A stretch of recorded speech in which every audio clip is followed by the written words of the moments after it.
जी, अस्सलाम वालेकुम। उम्मीद है कि आप तमाम दोस्त खैरियत से होंगे और आज का दिन भी ट्रेडिंग के हवाले से अच्छा गुज़रा होगा। सुबह के वक़्त मार्केट थोड़ा-सा जो था वो लग रहा था कि बेहतर हो सकती है, लेकिन मार्केट जो है उसमें ना तो ज़्यादा वॉल्यूम जनरेट हो सका एज़ कम्पेयर टू यस्टरडे और उसके साथ जो बैंकिंग सेक्टर था उसमें आज काफ़ी ज़्यादा सेलिंग भी देखने को आई। ख़ास तौर पर मीज़ान बैंक के हवाले से बहुत सारे लोग जो हैं वो काफ़ी दिनों से ये पूछते हुए पाए जा रहे हैं कि जी इसको क्या हुआ? आगे चल के इंशाल्लाह इस पर जो है वो बात करने की कोशिश करेंगे। 650 पॉइंट्स आज मार्केट ने निकाले, लेकिन आज मार्केट ने अच्छा मौका दिया प्रॉफ़िट टेकिंग के हवाले से ट्रेड्स के हवाले से आज अपॉर्च्युनिटीज़ जो हैं वो बनती हुई नज़र आईं। क्योंकि बाज़ औक़ात ऐसा होता है कि मार्केट जो है वो फ्री फॉल गिरती है तमाम शेयर्स को साथ ले जाती है और आपको ट्रेड करने का मौका नहीं मिलता। लेकिन आज मार्केट ने ट्रेडिंग पॉइंट ऑफ व्यू से थोड़ा-सा जो है वो मौका दिया जिससे कुछ लोगों ने यकीनन फ़ायदा उठाया होगा। 650 पॉइंट्स मार्केट के आज निकले। सर्किट ब्रेकर की बात करें तो आज भी माशाल्लाह आपको 12 कंपनीज़ जो हैं वो अपर कैप में नज़र आ रही हैं, जिसमें स्पेल की वापसी हुई, इसके साथ अब क्लाउड कैपो कैप दोबारा से फिर चलेगा। देख लें जी जिन्होंने जो करना है वो अपना फ़ैसला कीजिएगा। हमारा भी फ़िलहाल इसको हाथ डालने का कोई मूड नहीं है। उसके साथ एजीएल है, इसके हवाले से खबर भी है इंशाल्लाह उसको शामिल करते हैं।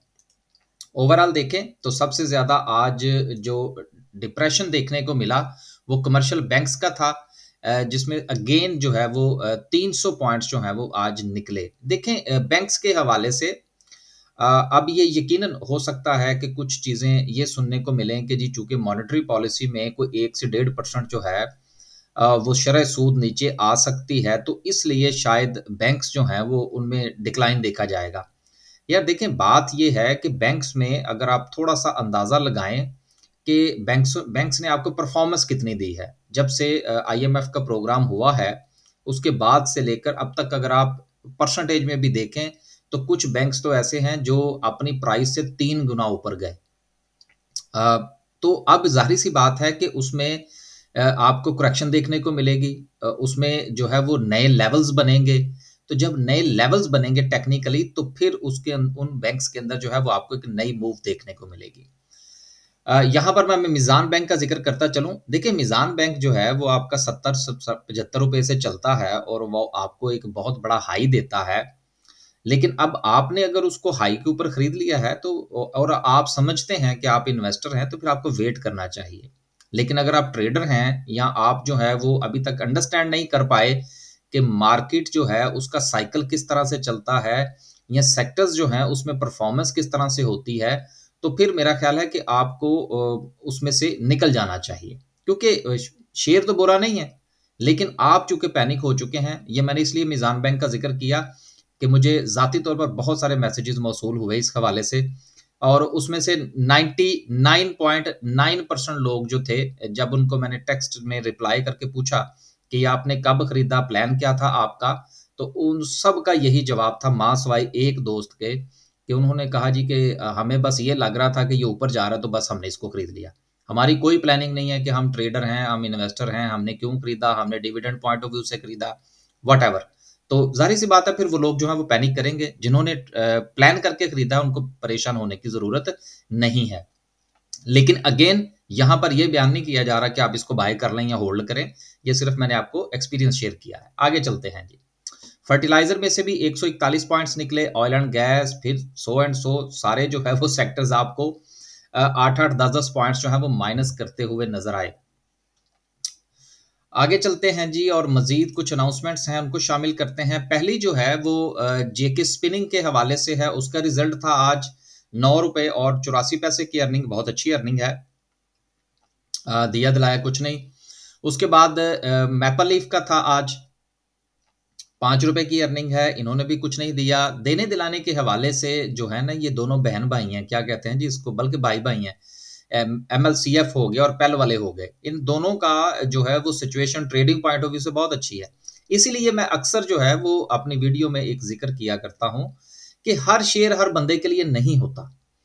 हम अगर वीडियो में किसी शेयर के हवाले से बात करते हैं और दोस्त अहबाब अगर उसको बाय कर लेते हैं विदाउट प्लानिंग, तो एक अच्छा शेयर खरीदकर भी आप परेशान हो सकते हैं। लेकिन अगर आप प्लानिंग के साथ चलें तो हो सकता है कि कोई शेयर ऐसा हो जो कि फंडामेंटली जो है वो इतना ज़्यादा स्ट्रांग ना हो, या उसके डिविडेंड पॉइंट ऑफ व्यू से वो इतना अच्छा ना हो, लेकिन टेक्निकली वो शेयर जो है वो थोड़ा सा स्ट्रांग हो, तो आप उसमें से कुछ ना कुछ जो है वो आउटपुट ले सकते हैं। तो डिपेंड करता है कि आपकी स्ट्रेटेजी क्या है। कल का रिजल्ट था 27 रुपए की बहुत अच्छी अर्निंग और 6 रुपए का डिविडेंड है। फिर कुछ खबरें हैं, आगे चल के उसको शामिल करते हैं। आज जो हमारी सिचुएशन थी वो थोड़ी ठीक रही यार। आज जो था वो कुछ के मैंने रिजल्ट्स जो हैं वो आपके साथ शेयर करने हैं, सबके नहीं करेंगे, बाकी इंशाल्लाह कल भी देखेंगे क्या सिचुएशन बनती है। एयरलिंक में से कोई 2-2.5 रुपए जो थे वो हमारे बने आज। उसके साथ गंधारा में से कोई 8-10 रुपए बन गए, इसकी ट्रेड अच्छी रही। देन जो था वो वेव्स अप्लायंसेस जो है, उसमें से अभी सूरत हाल चल रही है, कोई 1-1.5 रुपया इसमें से बन गया। देन एवियन की कॉल थी, उसमें से कोई 2-2.5 रुपए बने। उसके साथ यूनिटी फूड, उसमें से कोई 2-2.5 रुपए बने। तो ये सिलसिला जो था वो आज चलता रहा। अच्छा, अब यहाँ पर मैं एक चीज ऐड कर दूं। अब इसका क्या मतलब है कि हमारा कोई स्टॉप लॉस आज आज हिट नहीं हुआ, बिल्कुल हुआ। और साथ में जो बाज़ औक़ात ऐसा होता है कि हम ट्रेड की जो कॉल्स होती हैं उसको हम रिविजिट भी करते हैं। मसलन हमारे पास 2 शेयर्स थे, तो जब मार्केट के हालात थोड़े से खराब होने लगे तो मैंने ग्रुप में लिख दिया कि जी इसमें से एग्जिट ले लें। अभी वो हमारी बाइंग प्राइस पे चल रहे थे। अब इसका क्या मतलब है? इसका मतलब ये है कि हमने चलना होता है अकॉर्डिंग टू मार्केट। मार्केट अगर हमें मौका दे रही है तो हम यकीनन बाय करेंगे। लेकिन अगर हमें किसी जगह पर ये महसूस हो कि हम किसी शेयर के साथ अटक सकते हैं या उसमें नुकसान हो सकते हैं, तो मैं ज़ाती तौर पर अपना जो डिसीजन है उसको रिविजिट करने में कोई जो है वो शर्मिंदगी महसूस नहीं करता कि ग्रुप में जो दोस्त अहबाब है वो क्या सोचेंगे जी कि शेयर जो था वो बाय करवाया और फिर बाद में कहा कि इसमें से एग्जिट ले लें। आपने मार्केट के साथ चलना है। अगर आप अपनी मर्जी करने की कोशिश करेंगे तो यकीनन आपको नुकसान होगा। अब देखें 600 पॉइंट्स मार्केट नीचे है, 4-5 शेयर्स ने आपको प्रॉफिट दे दिया, दैट्स फाइन यार। और क्या चाहिए आपको एज ए ट्रेडर? मैं तो ये समझता हूं कि एज ए ट्रेडर अगर आपको थोड़ा थोड़ा सा प्रॉफिट मिलता जाए ना, जिसको हम लोग वो क्या कहते हैं, बिल्कुल जो है वो स्मॉल स्मॉल, तो बेबी स्टेप्स के साथ जब आप चलेंगे तो फिर आपका जो गेन है वो बड़ा अच्छा होगा। लेकिन अगर आप मार्केट के साथ जिद करेंगे कि नहीं जी मैंने एक शेयर खरीद लिया है, अब मैंने जो है वो अपने डिसीजन को रिविजिट नहीं करना, तो फिर मार्केट आपका पोर्टफोलियो उड़ा के रख देगी। तो अगर आप जो है वो अब हमारे साथ काम करना चाहते हैं या अपना पोर्टफोलियो डिस्कस करना चाहते हैं, वन ऑन वन अपॉइंटमेंट लेना चाहते हैं, तो ये हमारा कॉन्टैक्ट नंबर है, आप इस पर राब्ता फरमाइए। 2 नंबर हैं जी, इसमें दोनों में से किसी पर भी आप राब्ता फरमा के इंफॉर्मेशन ले सकते हैं। लेकिन कोशिश कीजिएगा कि आप वॉइस मैसेज भेजें ताकि आपकी बात जो है वो क्लैरिटी के साथ हम तक पहुंचे। आगे चलते हैं जी। कुछ खबरें हैं, उनका शामिल करना जो है वो ज़रूरी है। पहली खबर जो है वो हबीब राइस प्रोडक्ट्स के हवाले से है कि वो भी शारजा में अपनी जो है वो एक जैली कंपनी बनाने जा रहे हैं।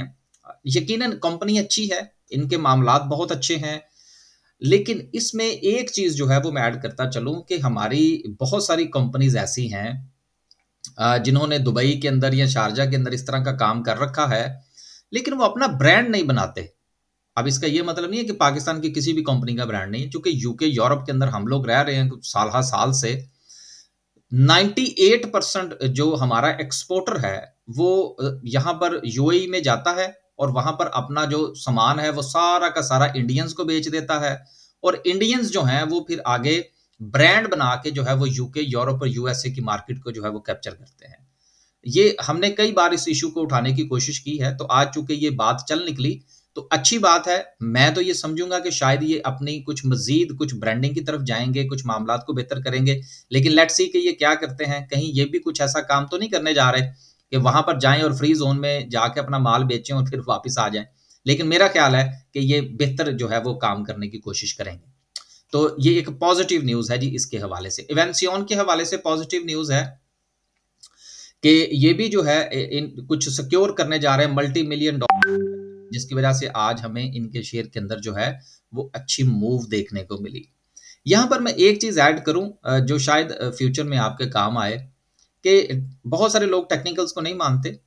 बड़ी अच्छी बात है, अपना अपना एक्सपीरियंस है, हम किसी को फोर्स नहीं करते कि वो टेक्निकल्स को माने या वो सिर्फ फंडामेंटल्स को माने। हमारा तो ये कहना है कि टेक्निकल्स और फंडामेंटल्स दोनों काम करते हैं और उसके साथ जो है वो न्यूज जो है वो सपोर्ट करती है। अब इसमें एक अहम चीज़ ये है कि आप किसी भी शेयर को उठा लीजिए, कभी आप टाइम मिले तो उसके ऊपर थोड़ा वक़्त लगाइएगा। जैसे ही वो शेयर जो है वो रेजिस्टेंस के करीब पहुँचेगा, कोई ना कोई उसके हवाले से बुरी न्यूज़ आ जाएगी।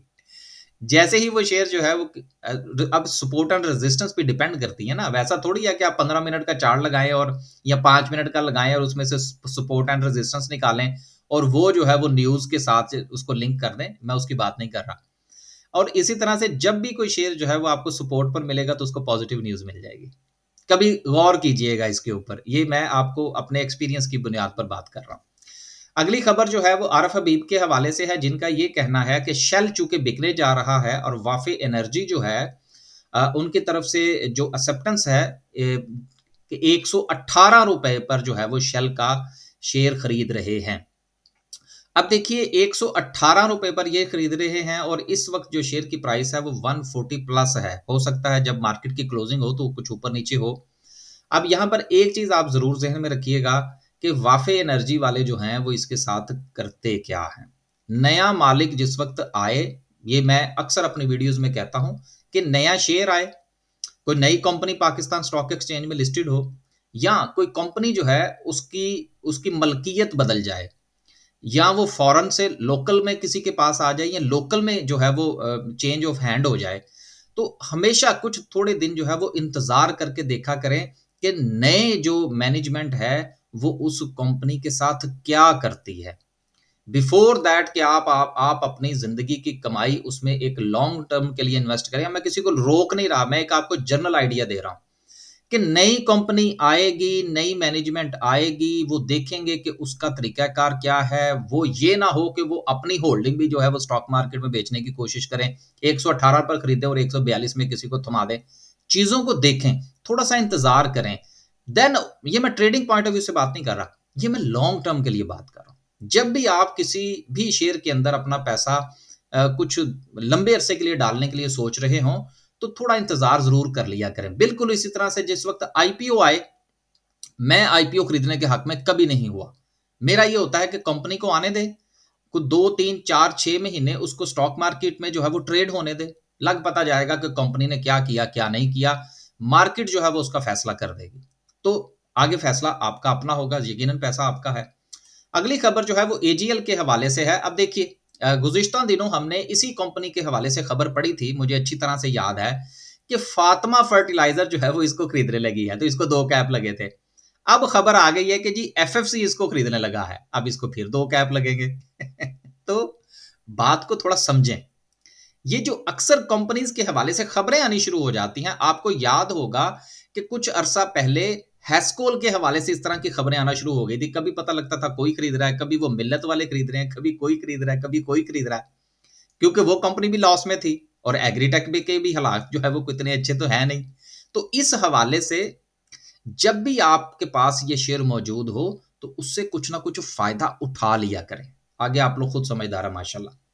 आखिरी खबर जो है वो पाकिस्तानी बैंक्स के हवाले से है, जिनका जो प्रॉफिट है वो कंटिन्यूसली बढ़ रहा है और आने वाले दिनों में इनको जो एक्सचेंज का बिजनेस मिल गया है, उससे भी इनको जो फॉरेन एक्सचेंज का बिजनेस है उससे भी इनकी प्रॉफिटेबिलिटी में इजाफा होगा। आखिरी बात और फिर जो है वो हम वापस चलते हैं और टेक्निकल्स के कैंडलस्टिक को डिस्कस करेंगे। वो ये है कि पाकिस्तानी बैंक प्रॉफिट्स जो है वो लॉस की तरफ जाना ये बहुत मुश्किल है। उसकी वजह हमारे लोग बैंकों के करंट अकाउंट के अंदर अपने डिपॉजिट्स रखना पसंद करते हैं, जबकि दुनिया में ये रवाज नहीं है। इसलिए क्योंकि बैंकों का सबसे ज्यादा प्रॉफिट जो है वो करंट अकाउंट से बनता है और हमने एक इस हवाले से जो थी वो कैंपेन भी शुरू की थी, से नो टू करंट अकाउंट। उस पर वीडियो नहीं बनाई, इंशाल्लाह बनाएंगे। तो इस हवाले से मैं तो वरी नहीं हूं कि बैंकों के प्रॉफिट्स जो है वो कम हो जाएंगे अगर इंटरेस्ट रेट नीचे आता है। इनको एक बहुत बड़ा बिजनेस मिला है, उससे ये फ्लरिश करेंगे, जो कि मुझे महसूस होता है। आखिरी बात जो है वो है आज की कैंडल के हवाले से। कैंडल जो है वो बहुत बड़ी है। कल मार्केट ने बड़े अच्छे पॉइंट्स ऐड किए, लेकिन वॉल्यूम एक ऐसी चीज होती है जो कि मार्केट को मुतासिर करती है। और मार्केट में वॉल्यूम जो है ये फ्यूल का काम करता है, मार्केट को मोमेंटम फराहम करता है। तो मार्केट जो है वो आज स्टे नहीं कर पाई, देन मार्केट आज अगेन नीचे। अब इस वक्त मार्केट के पास जो सपोर्ट है वो अगेन अपनी उसी वापस सपोर्ट की तरफ आ चुकी है, जो कि 78,500 की है।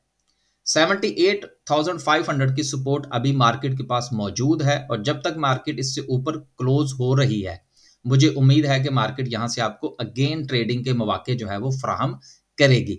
बाकी इंडिविजुअल शेयर्स की तरफ ज्यादा ध्यान दें, आपको अपॉर्चुनिटीज बनती हुई नजर आएंगी। यही वजह है कि ये जो वॉल्यूम क्या होता है या बाकी के मामला क्या हैं, स्टॉक मार्केट की लर्निंग क्या होती है, इसमें हमने भी एक सिलसिला जो है वो शुरू किया है अपने जो है वो ग्रुप मेंबर्स के साथ, ताकि जो अंडरस्टैंडिंग है मार्केट की उसकी तरफ भी जाया जा सके। अब हमारे जो दोस्त हैं जो हमारे साथ काम करते हैं ग्रुप के अंदर, हमारी कॉल्स जो है वो लेते हैं, उनके लिए हमने एक जूम सेशन का आगाज किया है। और ये आज मैंने उनसे ये पोल करवाया कि सेशन जो है वो सैटरडे को होना चाहिए, संडे को होना चाहिए, 9 बजे होना चाहिए, 10 बजे होना चाहिए, और टॉपिक क्या डिस्कस होगा। ये मकसद ये है कि ना सिर्फ के बाय और सेल कॉल्स के हवाले से हो, बल्कि इसके साथ साथ लर्निंग का सिलसिला भी हो। अगर आप भी हमारा ग्रुप ज्वाइन करते हैं तो यकीनन आप भी हमारे जूम सेशन का हिस्सा बन सकते हैं, जिसमें मंथ में एक टाइम, जो एक वक्त जो है वो हम इसमें मुख्तलिफ किस्म के टॉपिक्स जो है वो डिस्कस किया करेंगे। वीडियो बहुत लंबी हो गई, इजाजत दीजिए, अल्लाह हाफिज।